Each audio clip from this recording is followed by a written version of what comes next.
right, welcome back to all Hitches, NoVA's #1 football podcast. Coach Mason, how's it going, buddy? It's going all right. It's going all right. We're trying to get our way through this month. The month of February can be kind of tough. Month of February is tough, but some things help it go by. You got Groundhog's Day, the Super Bowl helped. You got President's Day helps. All these things help. Getting, and then before you know it, my friend, it's a short month anyways. And then before you know it, it'll be March. It will be March. And although Virginia March is not very warm, terrible. It's a terrible. It's the poor man's February or the rich man's February. It teases you a little bit, right? Like it kind of teases you, like it's gonna get warm. And just kidding, not yet. And yeah, I remember. So as you know, our probably listeners don't know is I spent a year as an ADSA at Woodson. And so I had to do game management for baseball games. And I was like, oh, man, it's going to be warm. I was freezing during those games. Oh, it was, I was like. Yeah, no, it's awful. I mean, because I am now a lacrosse coach at the high school level, right? Giving it my best shot, right? Helping out a little bit. And it starts this in February.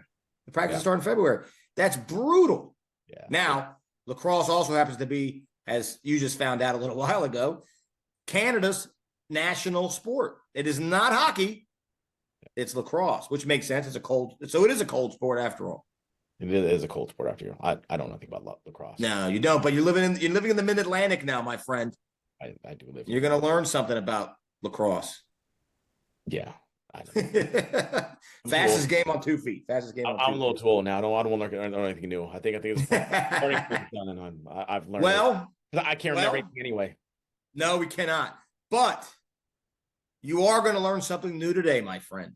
We are, because joining us, the long-awaited interview. This is Macho Man and Hogan doing the handshake. This is Arnold and Carl Weathers doing the handshake. This is it. We are teaming up with the Overtons, and we are doing the long-awaited Coach Overton interview today. Yeah, where we are going to be talking about probably the biggest head coaching news of the offseason, at least in the area, at least to date. I know we have another high-profile job that's open as well right now, but today, I mean, and considering back what it is, at St. James. I mean, brand new program, brand new everything kind of. I mean, there's nothing like it around. Brand new everything. It's big news when the announcement came out. We've been talking about it for months, and I'm actually really happy that it's kind of worked out that today's the day for the interview, and we're in February, because one of the themes is looking forward, looking ahead. Yeah. And I'm what's in the past is in the past now. We don't want to talk about that. We're beyond that. There's so many new things happening. Spring is upon us very soon. New growth and all that kind of stuff. And we said, hey, let's make a point to talk to Coach about all these new things that are happening. Yeah, absolutely. Yeah. And I'm sure there's a lot of people really interested in what exactly is going on over there. Because, I mean, nobody knows. I mean, I've heard things, but I've done some research and kind of learned things, but as I'm sure everyone's going to hear, things may not be what you thought they were, and then things are currently developing there. I mean, it's still a developing situation, right? Yeah. So let's do it. Without further ado, let's talk to Coach Overton, the head coach and director of football operations at the St. James Academy. Let's get to it. All right, well, here we go. Joining us now, the long-awaited, we've been waiting for this one. This is the big one. Coach Overton from the St. James Academy. How are you, sir? Man, I'm good, man. Appreciate you guys. Feel good. Hey, so I have a question, because every time I see you, your hat game is on point. How many hats do you have, and do you have one for every outfit? Because every time I see you, you got, like, I can tell you're a guy who takes care of the hats, probably a guy got the cleaner, a whole thing. How many hats you got in your collection? A lot. Too many. As I look around the room, too many. I had to learn, as we all coach, right? I thought about how many hats cost a lot more than when we first started, right? Oh, crazy. So how many hats I ruined because it was raining at football practice, right? So I just keep the same 2 old hats in practice just in case. Yeah. But yeah, I love my hats and my sneakers. Yeah, like I said, your hats are always on point. You always got something to go with the right one. And you ain't lying, man. Hats are so expensive. I always, whenever I go to the Dodger game, I would always get the season. I buy a hat. We went this summer. I paid $45 for a fitted. I could not believe I was paying $45 for. I was like, and again, I'm old, so at this point, I'm old, right? I'm gonna be 50 next month, and I'm like, I remember back in the day, it was like 19.99. I can get it fitted for $20, and now $50. It blew me away. I'm going to share something with you guys. I'm going to share something with you guys right now. This is hot off the press. No one knows this, but you guys and now everyone listening. I just ordered a hat today, and I'm not a big hat guy. Mason knows I'm not a huge hat guy. Ordered a hat today. I ordered, remember the Stallone hat from Over the Top? Remember the one he turns around backwards? I just ordered that because I like I'm a movie guy, and I love Over the Top. I love all crappy 80s movies. I saw that hat on some website, and I said, I'm getting that hat. So I'm ordering the Stallone Over the Top arm wrestling hat.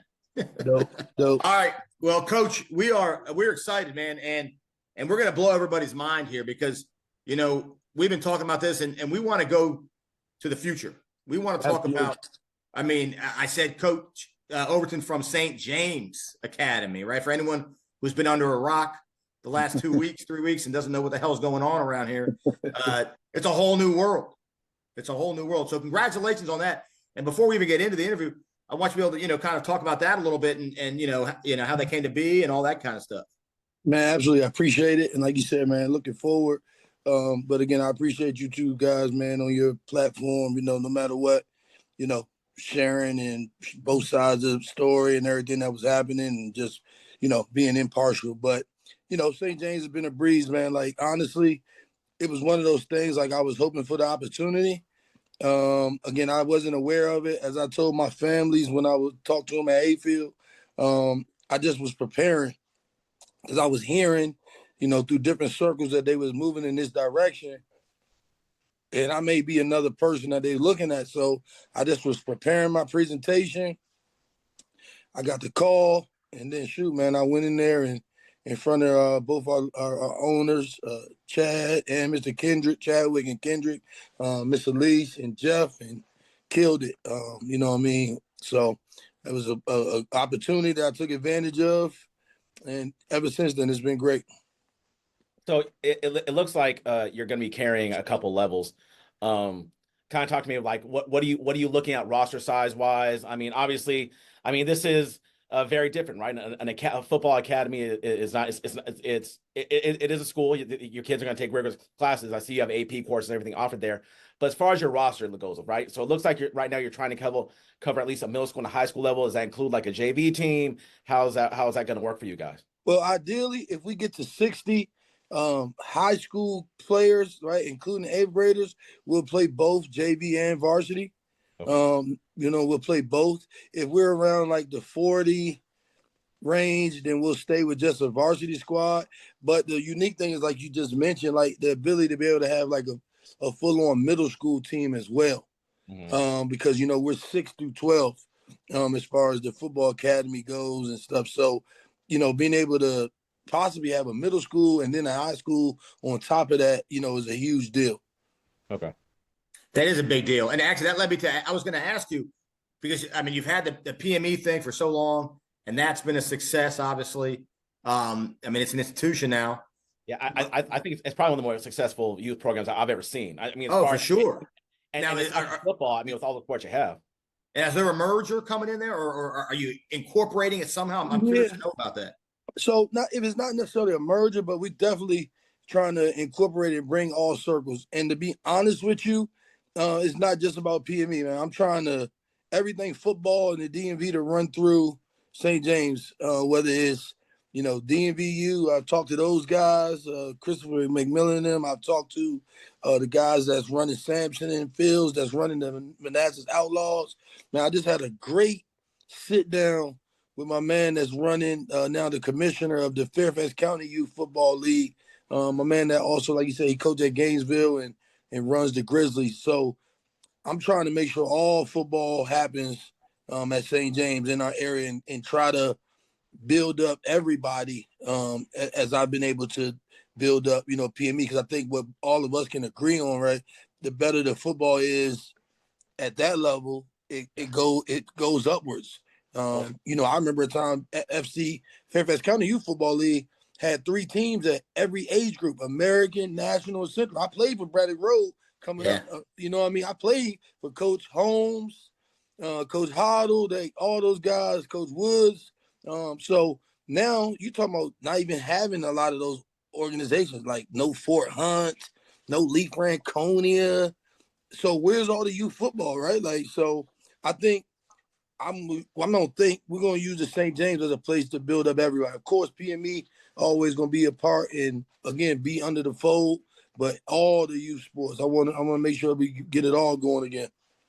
So I just kind of want to piggyback that. So you're talking about possibly a St. James kind of almost having a reach, not just essentially just kind of the area, but kind of incorporating Prince William, Loudoun, Fairfax, all in one, kind of encompassing just kind of I guess putting your arms around everything, right, and kind of making this all inclusive, which I think is a cool idea. Getting these kids kind of intermixing with each other, right? Building up almost like a football community between the 3, right? Where you're not just have a segregated part of here, a segregated part of here, as opposed to having it all, right? It sounds like absolutely. And then, like you said, to piggyback on that, man, I even met with Mr. Mike Anderson, who I think is bringing back the grassroots 8th grade spring. Him and Coach Henderson. So I met with him to see how we can help with that. So yeah, I want to again bring everybody in to the fold and build up youth football in our area. Period. No matter what organization you're a part of, league. Period. Just continue to help build it with everyone else. Yeah. Wow. I mean, if there's any facility that was meant to do that, it's definitely that facility. Absolutely. And some of the things was, like you said, it might not be the same for everyone. It might just be having camps, right? For the entire org, coaches clinics, for youth coaches, whatever that looks like, you know what I mean? There's not one way to do it. And I think I've shown everybody just in 3 weeks that I've spoke with, I don't care what organization you belong to. I'm trying to make sure youth football is great, period. Our sport, football, period, is great. That's awesome.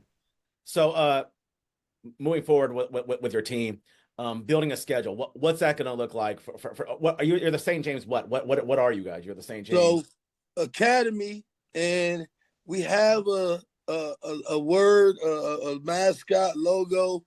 Yeah. I don't know if the machine want me to put it out there yet, but let me say this.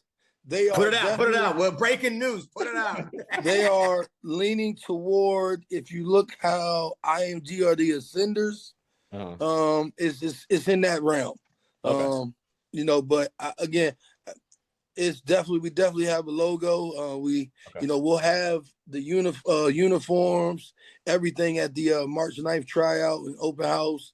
But we're definitely shooting for, we definitely got all that. Schedule wise, already got some of it shaped up. I'll give you the opponents. We're definitely going to scrimmage Bullis and Huguenot in a 3-way. Then we're going to scrimmage Dunbar and DC. Coach Bink just won the DC's championship. That's my guy. If anybody follows me, I've been scrimmaging him the last 4 years. No matter what, we're going to play Warwick High School down there in Hampton, Virginia. We're going to play Good Counsel. Yes, sir. We're going to go to Orlando, Florida, and play the Life Academy in Orlando, Florida. Yep, we're going to play Riverdale Baptist again, for sure. And today, we're going to play LSA. Coach Obi Woods and them, the new Loudoun school. We're going to play those guys. That's the new rival. That's the new local rival, right there. Well, we hope and so. I mean, right? in a good way. I hope so. And the other thing, too, we talked to St. Francis and Coach Masai about starting a bowl game for the DMV with them every year. Just trying to see if dates work where we have like a big dinner the night before. Get all you guys involved with the sports podcast, people that's invested in, high school sports, and try to make it a huge thing every year. So we're working on it. I didn't fill some of the other dates yet because we might be joining a league, visa or one of those. So I just had to leave some dates open. But definitely, we definitely got a great schedule already. Wow. That's great. I mean, that's breaking news. As far as I know, it's breaking news. It is. And that's good stuff. I love it. I love it because what Mason and I've been talking, and that was one of the first things we were curious about is the schedule. I was now piggyback on that. And I know you're still developing the schedule, but as far as home games, Friday nights, Saturdays, I've heard people saying both. What are you guys leaning towards? So, Labor Day weekend, Murray in DC. That's the one we just locked in today. So basically, we're basing that on our Friday night light schedule. As you know, at the St. James, people have been playing there on Friday nights. So the dates that we have those games scheduled, we'll play Saturday. Okay. There are some games we're going to play Friday. High school experience and culture. September 19th is St. James Academy's homecoming game. So that game will be Friday night, followed by all the festivities and stuff on Saturday. So we kind of, like I said, man, we're not trying to turn away no football, right? So nights that we have Friday night light schedule with Mr. Doug Homer, those teams will still play on Fridays, and we'll play the Saturday after that. Wow, that's great. I love it. I'm still blowing the schedule. You're gonna play Good Counsel. You're gonna play St. Francis. Man, you are not backing down from anybody, man. You guys are. You gonna schedule the Eagles pretty soon too. You gonna decide Philadelphia? Trust me, I have been talking to my football operations person saying, all right, slow down a little bit with this schedule, because they were trying to send us to Ohio to play somebody, and your old stomping grounds, right?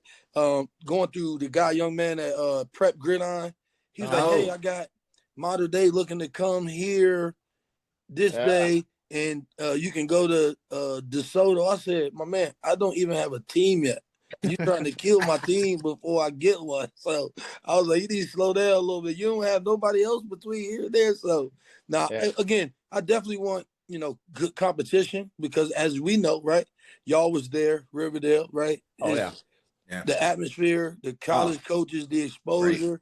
That's the only way to get it. And people can dance around it if they want to, the topic, but it's the truth. And again, so there's only one way to do it. And again, challenge yourself as a coach, right? And I think that I've shown that, my staff's shown that, no matter where we were, we're not scared to play against good teams with good players. Well, I mean, I think this, and especially with the academy, high profile games are big for exposure, right? I mean, these are big exposures. Because then you have kids who can show film, and they know who that team is, right? A lot of times kids have film, and the college coaches are like, well, I mean, I don't know who that team is, but you have a film against St. Francis, against a Modern Day, against a Good Counsel. They know who those kids are.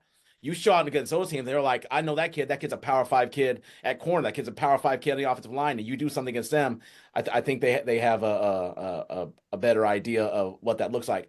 I am curious now. I don't know if you can share us or not. Are you going to have kids who are going to be able to reclass with you guys? Because I know that's a good thing with the privates. I'm not sure how that looks with you. No, I'm glad you asked. So great thing, because I want everybody to know you cannot reclass in high school with us. We are staying married to the WCAC and the VHSL rules, where you only get 8 semesters, right? You can, however, we are encouraging it for our 8th graders and below, right? But high school kids, no. We're not doing reclass in high school. We are staying the course. Again, I know how tough it is with me and my staff, period, to get games, right? And then, people, when you start saying you got reclass kids, they really don't want to play. So we're going to try to stay out of that world. I know as we add other sports, right? Basketball, some of those, they may have it, but I think they're going to try to align themselves with the better basketball conferences in our area as well. Okay. So actually, I was going to ask that you bring up the other sports. So you're talking about, we're talking about this level of athlete, right? Playing against these kind of schools. A lot of times I would imagine in the recruiting process that comes up, right? So you have a good player. He also plays basketball. He also does, something else. Is St. James, I guess the answer is kind of yes, then they're working on that's coming next then, right?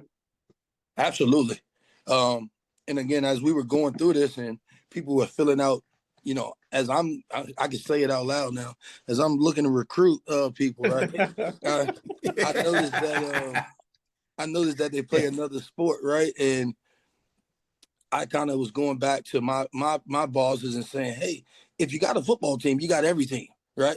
you might not have a Geico National Championship basketball team, but you got a team.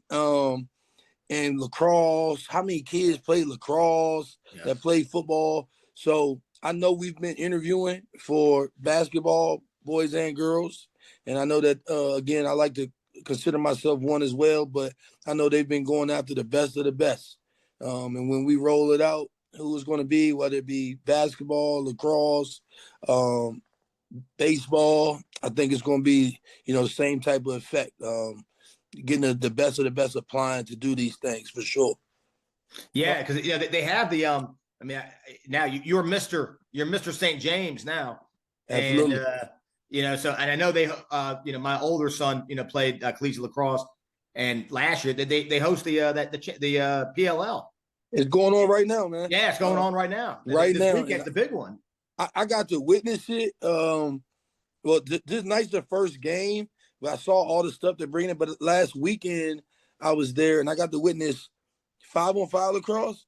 Okay. The collegiate teams, the women's like UVA. I was like, oh, this is pretty fast. So yeah, enlighten me on some stuff. Yeah, it was wild. I went last year for my son's birthday, and they had Paul Rabel there. I think if I remember, Method Man came out because Method Man was a huge lacrosse player.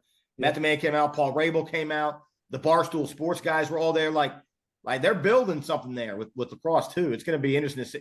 It'll be interesting to see. Like fast forward 2 or 3 years, and it's cool they're getting on the ground floor.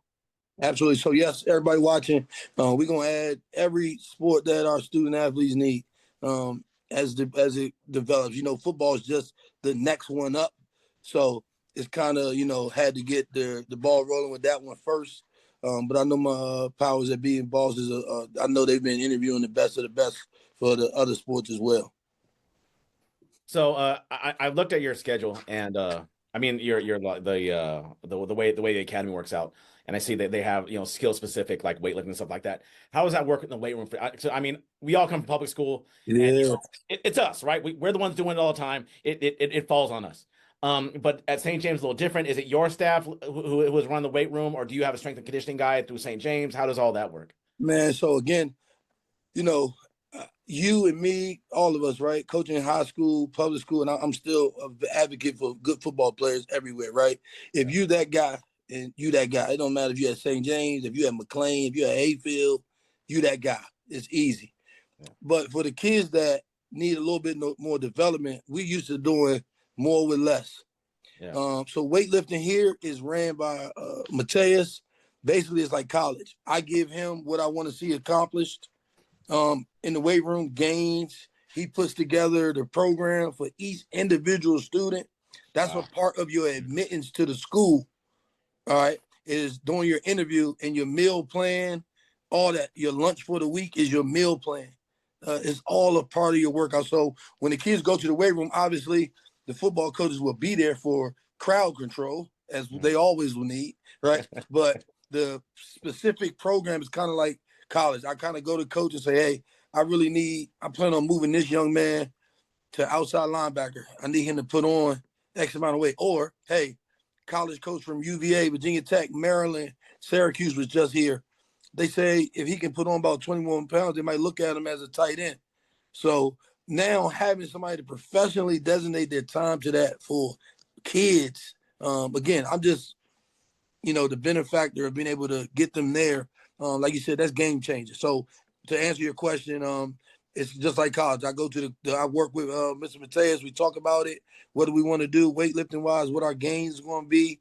Me and him have a meeting set up for next week to talk about the off season lifting schedule and what I would like to see done. So it's a blessing. Are they blocking off like a certain? How does that work in the facility itself? Do they block off a certain time for your guys to be in there, and when regular folks like us can't go in there to work out? Like, how do they arrange all that? So shout out to my man, Will Crest, probably got the worst job in the St. James, which is scheduling, right? So he kind of sent me a thing today with a spreadsheet of all the available times for everything, whether it be weight room, pool, come on now, pool workout, field, how much of the field, whole field, quarter of the field, half the field. And then I kind of go in and pick my dates of what I want to do workout wise, not to mention, again, like you said, having, recovery by corded right on hand, where kids can do cryotherapy, leg machine, the leg, all that sauna, infrared, right there, cold tub, right there, at a, pretty much a professional, level right there on hand. You talked a little bit about recruiting. I guess you can opening out you're at a private school. It sounds like right now you're focusing, because I've seen some of the people that have come through and you've taken. It seems like they're local kids. I mean, local in terms of DMV, Baltimore, Maryland area. Are you looking to eventually just to kind of widen your search? Is your focus still just kind of make this a place available for DMV kids, or will eventually this start to become? I mean, obviously IMG is the goal, but I mean, if there can't, I mean, the facilities they have is something else. But I mean, is it one thing where, I mean, are you having interest from anyone else? Absolutely. I think I'm 100%, a DMV as you can get. I played at Hilton. I also grew up in Landover, Maryland. My dad lived in Montgomery County. My grandmother lived in Burke, right? So we definitely targeting our DMV kids first, right? Wherever they are. But we also have had tons of interest from a lot of kids from 7x7, from Richmond. And if you really look at it, right, for whatever reason, a lot of 7x7 kids go to IMG and stuff anyway. If you really just look at it. So, us being here, you don't have to do so. But again, we're targeting, it's a lot of good football players right here, right? I don't feel like I'll ever want to build a roster, or we ever need to, with a bunch of people from out of town. I think we have the best talent. I think everybody just watched the Super Bowl, right? You got 6 players from all over Virginia, not including, like you said, who was from Maryland, D.C. So we definitely want to target this area first. But again, we're not housing anyone right now, so it's not like we're marketing to people from out of the area. So definitely concentrating on our immediate area. That's actually what I was going to ask you, depending on where you went with that answer. I was going to ask about, like, if there was housing or something that you guys were arranging, or something like, or recommendations or anything like that. But no, there's not, right? Yeah, not yet. Not right now, right? And right. Again, it's not wholesale. We might have a case by case thing where, like, we have some host families, right, for certain kids, but it's not a wholesale thing. You know what I mean? Right. So we'll deal with it on a case by case basis right now. How's the staff building going? I saw you took a Coach Robinette from or you didn't take him. He stepped down and he came over with you. Are you still building the staff? Do you think you have one in place? I mean, well, what's it look like right now? Great thing about this is, like you said, kind of being, kind of like a college. Like, I'm using it to build myself too, right? So I have like a football staff, and then like an operations staff, and a recruiting staff, right? Separate, right? Recruiting and then operations. So I'm blessed right now that I have 3 former head coaches on the staff, right? And I'm probably about to add another one, right? I'm just waiting on him to give me the final say so, but we've talked. But he's also from Fairfax County. So I'm building it the right way. Like, and I got the guys that are committed to recruiting, not just for St. James. They'll also be a part, the guys that's in charge of recruiting for the athletes, right? So we have a whole department that's just recruiting. Then we got a whole department that's just operations as far as the day-to-day stuff. So this is me getting better, as well as, as I grow, right, and move up and move along to make sure that I'm doing everything right. But my staff is pretty much the same. I think I'm about to make a huge splash by the time this comes out, probably. I'm probably going to have, the best receiver coach in the land, hopefully, and Mr. Lucky Whitehead. So, yeah, man, like you said, by the time this comes out, I think the ink will be on the paper. So, definitely. Wow, that's fantastic. That's great. And I keeping it local, talk about Braddock Road. I coached Lucky's younger brother at Braddock Road. Him and my son were on the same team for a few years. Good family. Dope.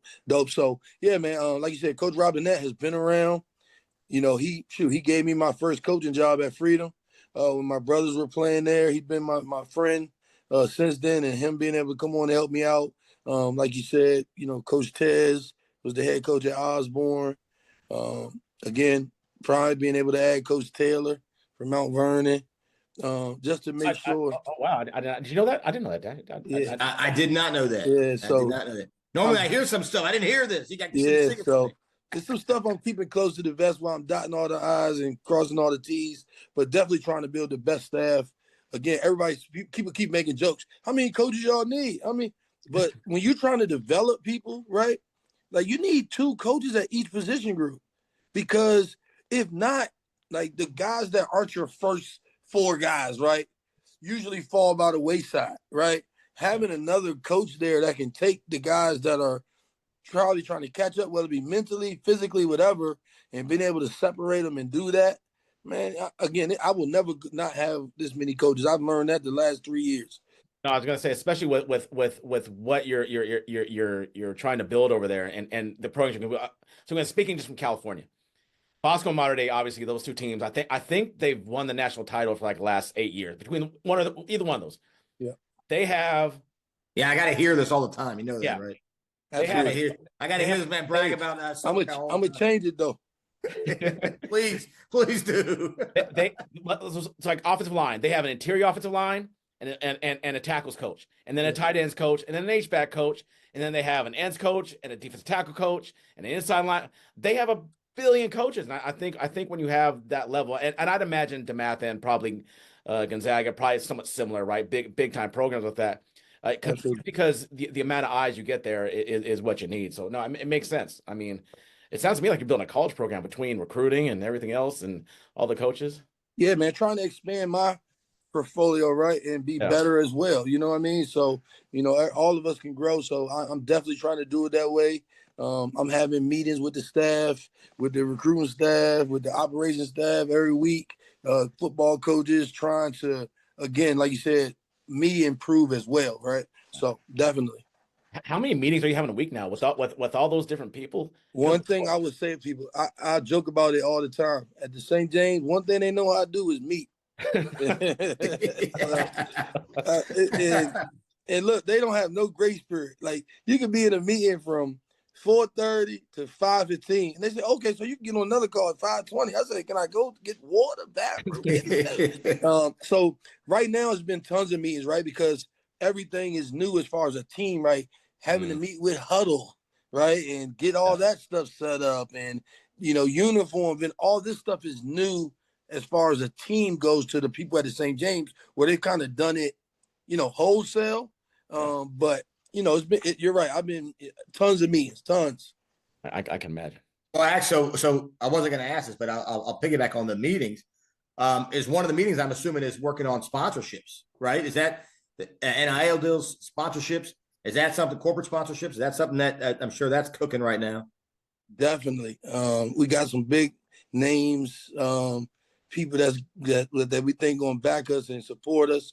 When you talk about sponsorship, whether it be for kids, and one thing I've been big on, whether it was everything don't have to be monetary, right? Shout out to IHOP right there by Hayfield, man. They sponsored us. Guess what they did? They fed us breakfast, and pregame dinner whenever I asked for free.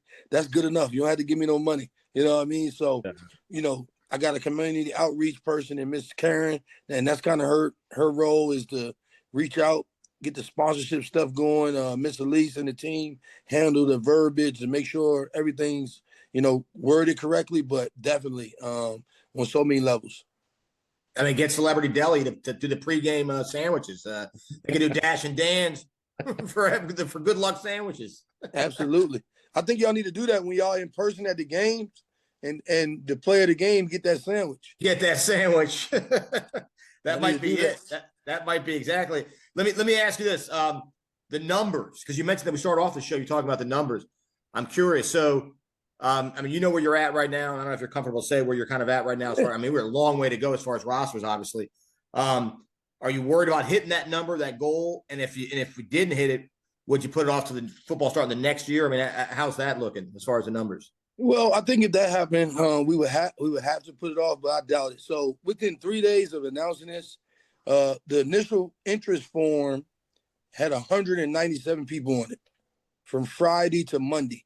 Wow. Since then, we've kind of converted those people, like I said, recruiting department, reaching out, graphics, email, setting up home visits for me to go to people's house, talk to them. We've kind of gone, and we already have, I think today she told me 41 signed up for the tryout, and we're still a month away. Wow. So again, the traction has been good. And again, I think the tough part is this, and I tell all the parents that the parents in this situation is the only time you ever have the upper hand, right?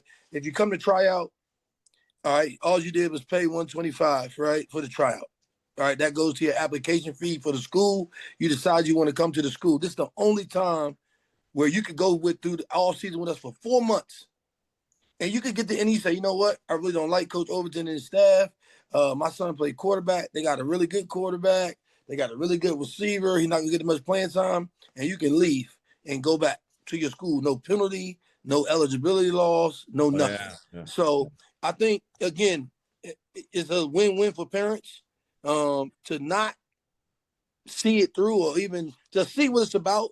If you feel like you're a kid and you're a family that take this game serious and at any level, why wouldn't you, right? Like you said, it's one of those weird deals where you can work out all off season and you can get to the end of the road and you can say, you know what, I'm gonna just go back to my school, no penalty. So again, but we've gotten great numbers so far.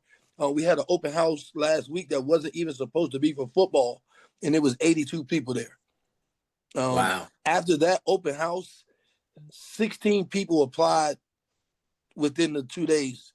Oh, So wow. I think it's simple. Once you come here and you see it and see what we have to offer, our principal, Dr. Today, Miss Elise, the academy have to offer. I don't feel like it's any way you could, walk away from it other than, like you said, what you feel may be financial reasons or something like that. So a little bit about the trial. Is it going to be combine style? I mean, is it essentially going to be reps on the bench? No. And you you guys got all access. The thing is that I've told my coaches, right, it's not going to be combine style because I'm not interested in a bunch of 40 times. I'm not interested in a bunch of 40 times and stuff. I want kids to see how it would be to practice with my staff, go through a practice, right? I don't need to take down 60 kids, 40s to tell them they can play football. That's a great thing about us as high school coaches, right? We've been coaching people and developing people. So we're not scared of that, right? So I'm okay with that, but it's going to be just like a regular practice. I'm going to have some compete periods in there, though, because most importantly, I want to see who's willing to compete, right, no matter what. But, yeah, we're not doing it combine style at all, other than, like you said, getting people's name, height, and weight, just so we have something to, remember who's who. That's cool. All right, I got to ask you, one thing that I always liked about St. James in the off seasons was the 7-on-7s. I know going up there and playing and all these different teams. When they first did it, what was that? I think it was 18 or 19. I loved it because you had a ton of teams. It got kind of worse as it went along because less teams did it. But when there was a ton of teams and from all over, right? Maryland, DC, Fairfax, Arlington, Alexandria. Are you going to go back to some kind of 7-on-7 league, or is that done? No, definitely. We might not get it done this year because we've already kind of brought in people. What they've done, like Pylon does one there.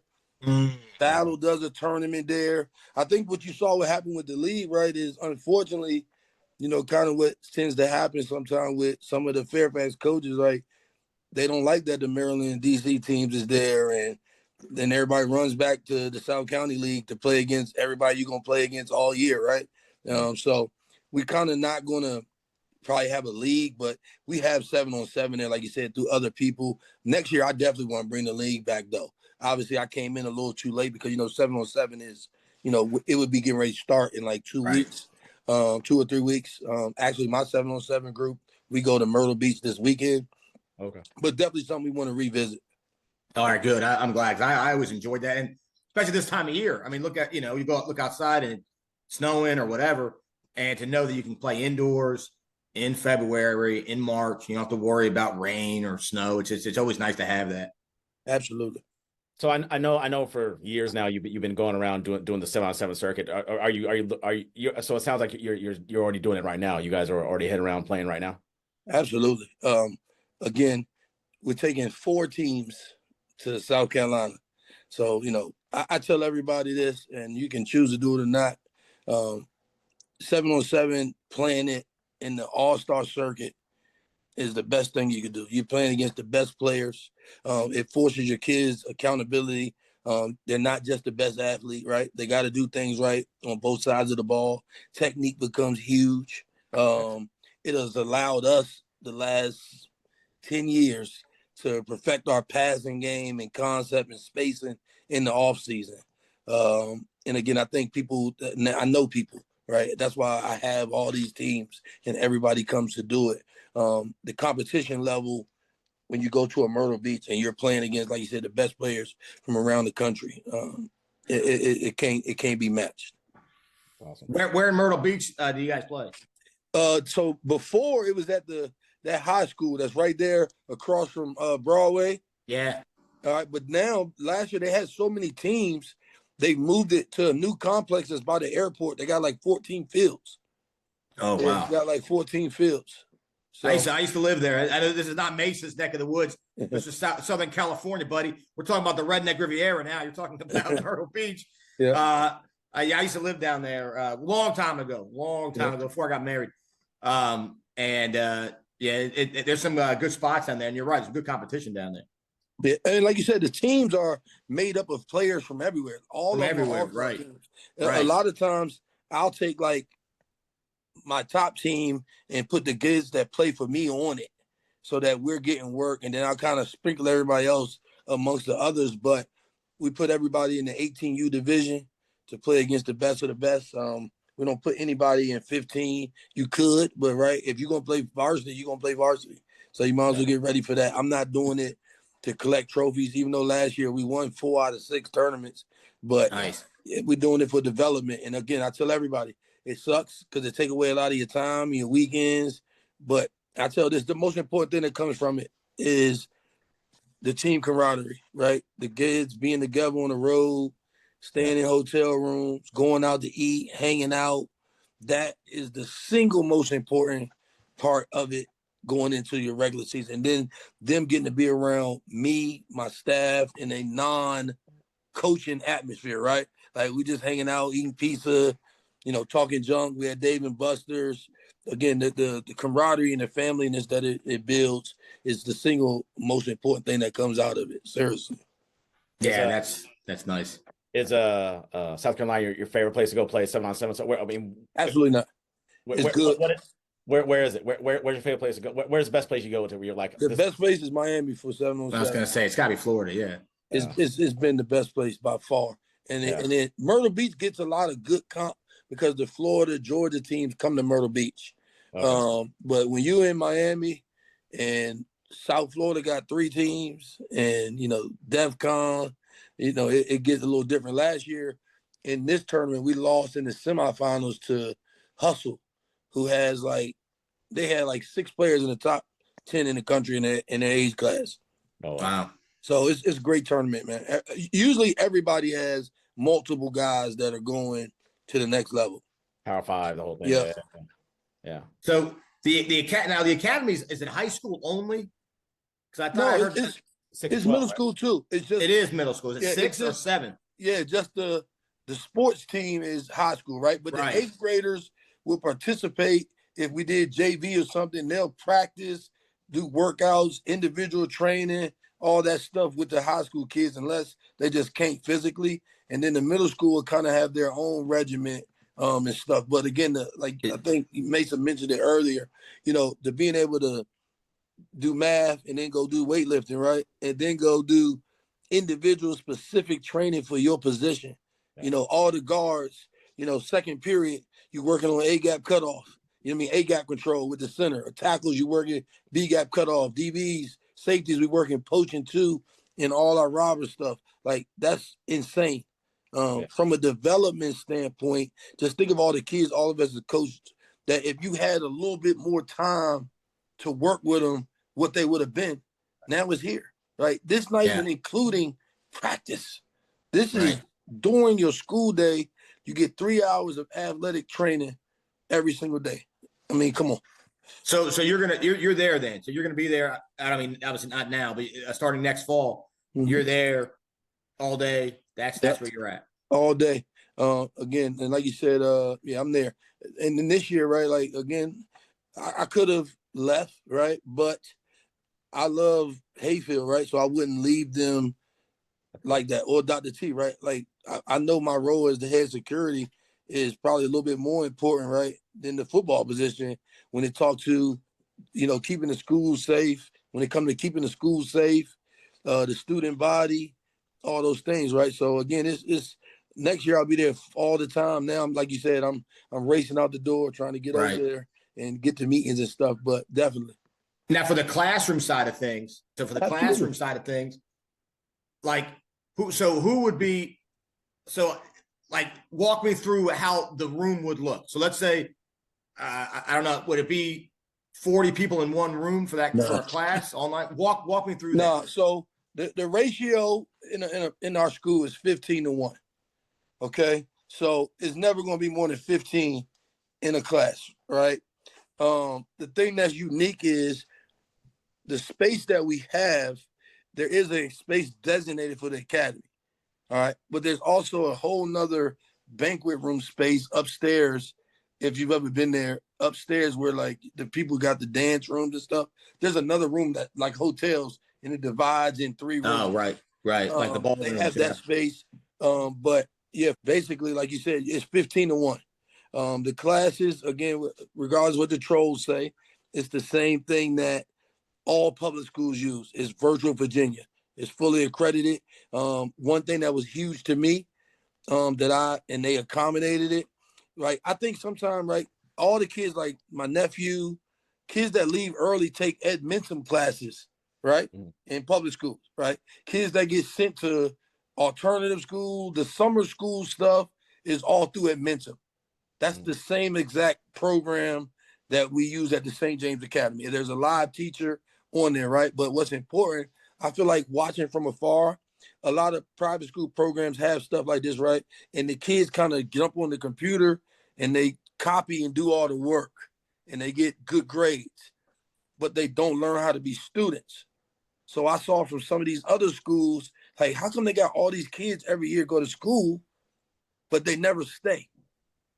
So I talked to my guy about it, and he was like, man, to be honest with you, Dio, like, they didn't learn how to be students. And I didn't recognize that was happening because I'm just thinking like I'm helping them because they're getting good grades. So one thing that I asked, and they, obviously answered, they care about education, was even though we're in a math class, right, and it's a live teacher, having another teacher in the room with everybody for each, at least the core subjects, right? I feel like that's important. We also, the curriculum, we support all 504 plans, any IEPs, they got support stuff for all of that. So again, I think people don't notice our owner, him and his wife are huge, Department of Education. They opened another school in DC. So education is huge to them. So I think that's one of the big things that sold them on me, is that my concern wasn't anything football, right? It was development of the student athletes. The other thing, mental health is a part of the curriculum. Oh, wow. So say it again. Mental health is a part of the curriculum daily. All the things that you guys have dealt with and I've dealt with as high school coaches, we did it from the heart, right? But we weren't equipped to deal with some of it. Like, we just weren't, up here, but we did it from the heart. And a lot of times that worked, right? In the short term. But again, having mental health as a part of your curriculum, having an entire team that's just does that for your athletes is crazy. Yeah. And 15-1. That's something that I was definitely asked, that 15-1. And then a teacher in that room of that one, right? Like you said, with the core subjects, math and English and science and all that stuff. That's that. I think a lot of people were wondering that. So that's a good answer. Yeah, and I think a lot of things people don't know is, and I talked with Dash about this.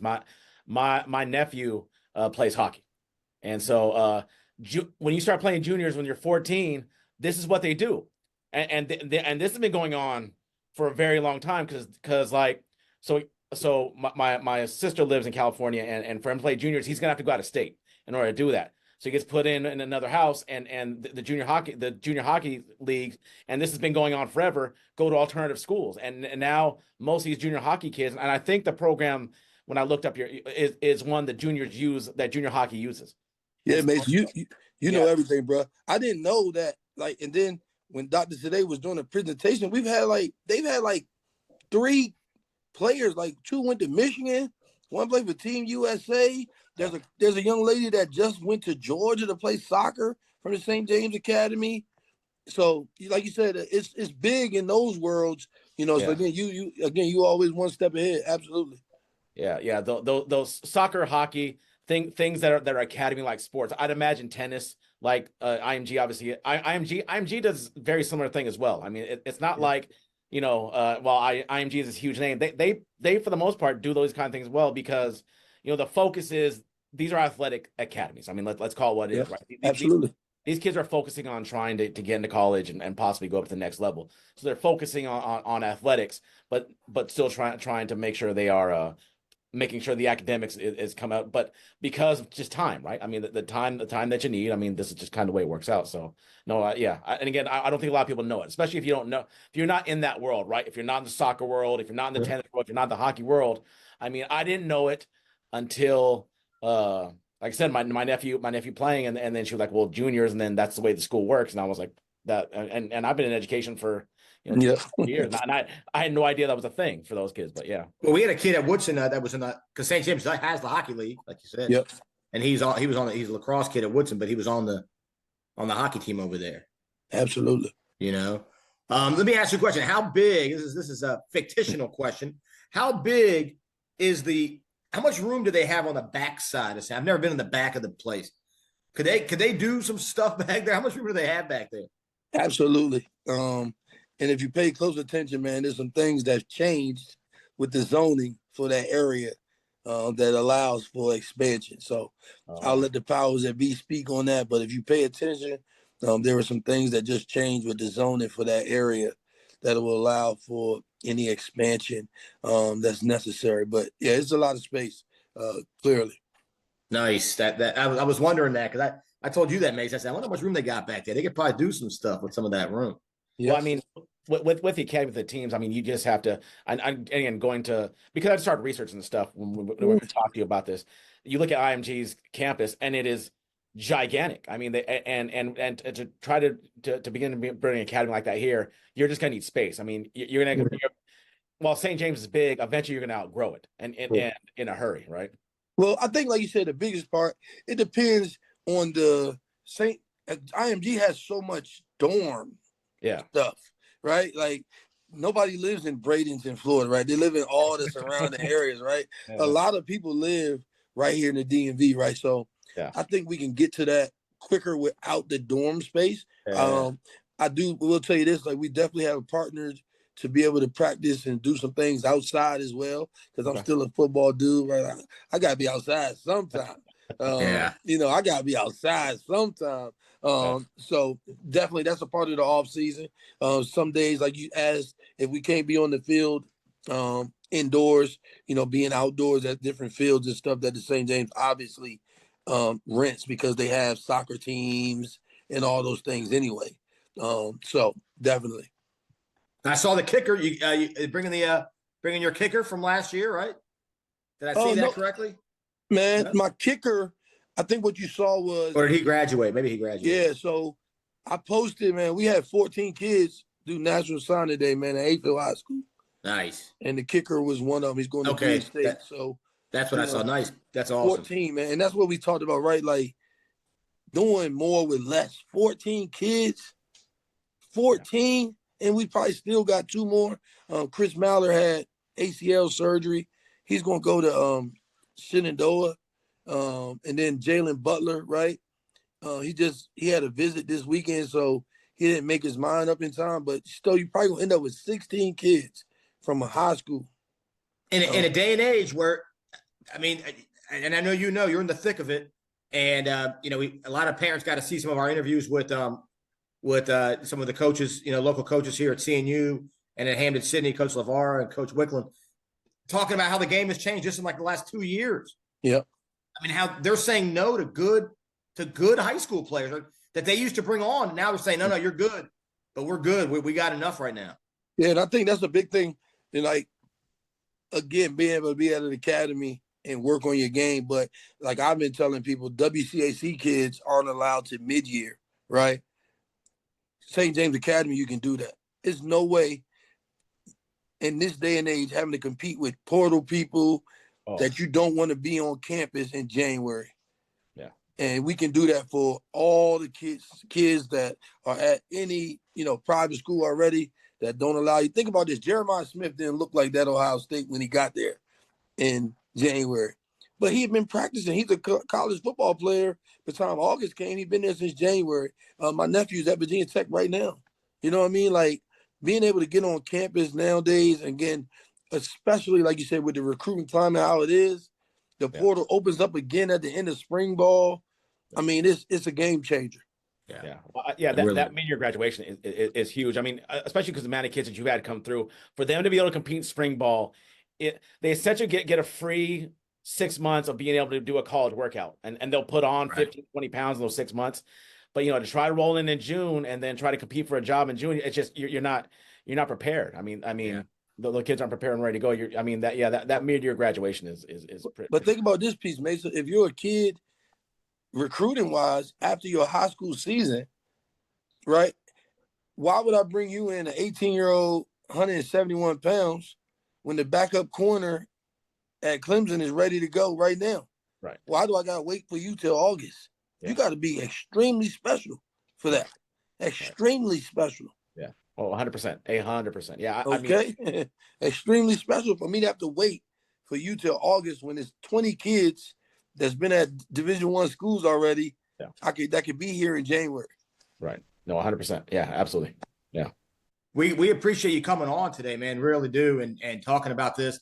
There was so many questions that people, it's just a big announcement. Yeah. Well, I think it's been 2 weeks, 3 weeks now, something like that. And we've had so many questions. So it's awesome to have you on here. Anything that you want to say? We got obviously have an audience of kids, parents, in the area. Anything you want to say?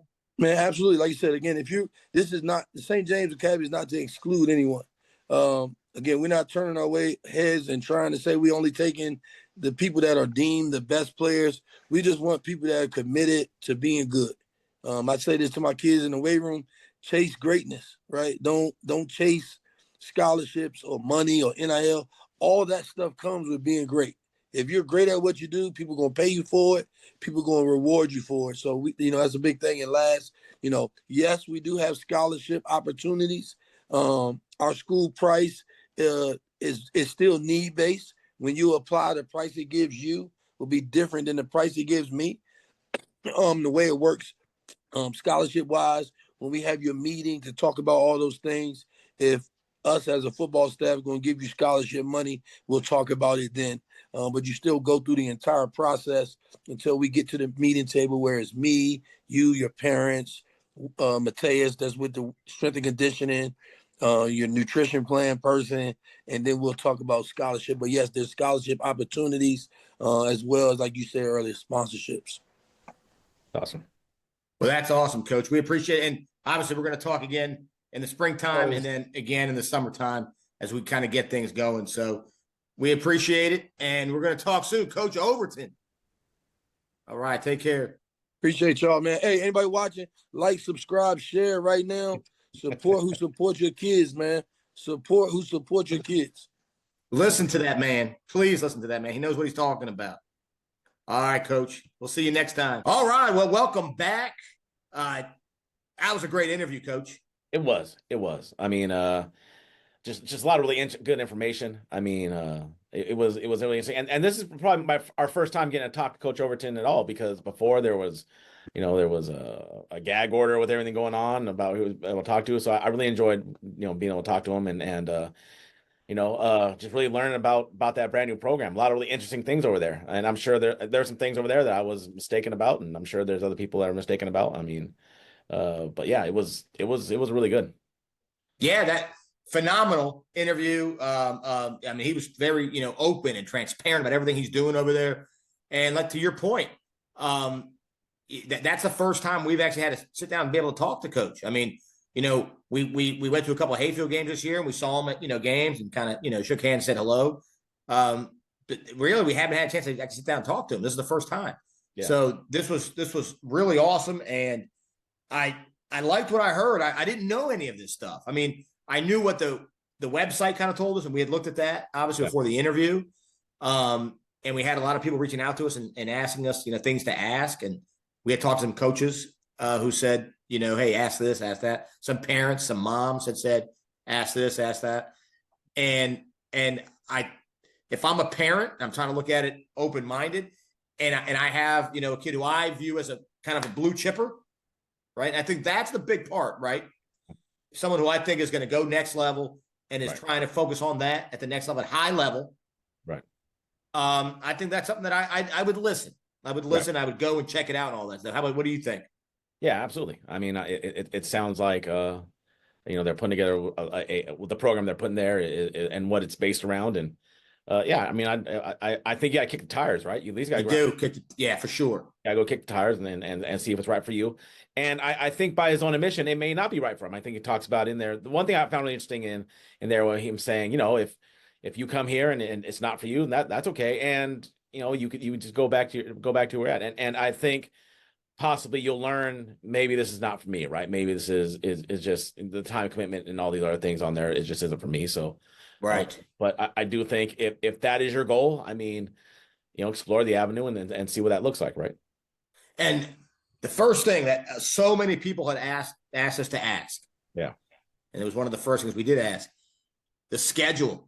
Man, I was impressed. They came out of the guns. That they're not fighting tomato cans. They're not fighting Peter McNeely. No, they're fighting Razor Ruddock. Yeah, they're taking on big names. They're fighting Holyfield and Razor Ruddock. They're not fighting Peter McNeely. They are not. Yeah, they are. He threw some big programs at us for who they were going to play. But St. Francis is one of the biggest ones in the area. I mean, good counsel, right? I mean, they're the rematch from last year. Yeah, I mean, the names he rattled off. The Riverdale Baptist rematch. Yeah, there is no. There's no. Like I said, they're not taking on any soft schedule. They're taking on for real schedule. So I mean, you were looking for Barry Horowitz. No Barry Horowitz on that one. Barry Horowitz, is that who it was? No, Iron Mike Sharp. Barry Horowitz was the guy with the hand on his back, so he was giving himself a pat in the back. Barry Horowitz. Iron Mike Sharp had the brace. Thought you were going to go Brooklyn Brawler. The Brooklyn Brawler. We're naming these are true tomato cans now. The Red Rooster, ham and eggers. The Red Rooster. Red Rooster won some matches. He wasn't a complete job. Well, the Brooklyn Brawler, but I mean, for the most part, Mike Sharp and the other guy, those were true ham and eggers. Yeah, they were always on WWF Superstars, getting power slammed by the Ultimate Warrior, right? Getting destroyed in like 8 seconds. Yeah. But yeah, I was very impressed by the opponents. Obviously the facility, which we know the facility well. We've been there a lot of times.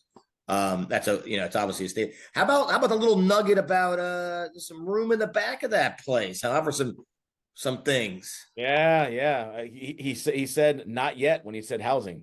He did not say that. And not yet. So I mean, yeah, man. And then how about some of the coaches? Breaking news. A couple of Coach Taylor. Coach Taylor and Coach Robinette. I mean, he has two head coaches. Yeah. I mean, it'll be interesting to see what happens, right? It's going to be fun to watch. Look, we are all fans, football fans. If you're a football fan, you got your popcorn, and you're going to watch. Yeah, and you're going to see how things unfold. You put together a big program there. I mean, who knows? This may be Virginia's first ever national championship team, right? I mean, I guess the goal is right down the road. They can fight. Well, if you're playing that schedule, you're not playing that schedule just to play that schedule, right? You're playing that schedule because you're looking to be in the USA Today, Max Preps, right, ready to game, right? And Virginia's never had that, and not even close to it. And that's how you get it, right? That's how you get it. Now Virginia could try and say, okay, well, DMV, has had teams that were ranked. You got the DeMathis and the Gonzagas, but not Virginia. Not Virginia, so right, especially Northern Virginia. Yeah. That's gonna be fun, man. It's gonna be fun, and as consumers, right, and fans of football, we'll sit back and enjoy the show. Yeah, absolutely. So we appreciate Coach Overton for coming on and being so open and transparent. And we'll visit again. We'll do a little visit with them, in the spring, early summer, and kind of see how things are going over there. Because we did, talk about the fact that he doesn't seem worried about the numbers now, but he said, hey, if the numbers aren't where they need to be, then they'll wait another year and do it. Now, he doesn't think that's going to be an issue. But they're building from scratch, and that's really hard to do. Absolutely. Absolutely. All right, buddy. Well, that was a good time, man. Good times. And look forward to the next one. Yeah, absolutely. All right, we got a whole bunch of good interviews coming out this February and March, and then 7-on-7 season will be upon us soon. It will be upon us. Football. You can start wearing your SoCal gear again, and you can live comfortably in Hawaiian shirts, Panama Jack shirts, and all that kind of stuff. That much. Okay, maybe that's not SoCal. That's more Caribbean, I think. Yeah. Florida, right? Yeah, that's right. Tampa. The best 7-on-7. The best 7-on-7. He said was best down 7-on-7 down in Miami. I'm not surprised at all. Yeah. Hopefully our good friend Will was listening, because we know he loves a 7-on-7. Yes, he does. Yeah, a shout out to Will, our guy, Mr. 7-on-7. Yeah. All right, buddy. Well, until next time, from Dash and Dan, we'll see you guys in all hitches. See ya.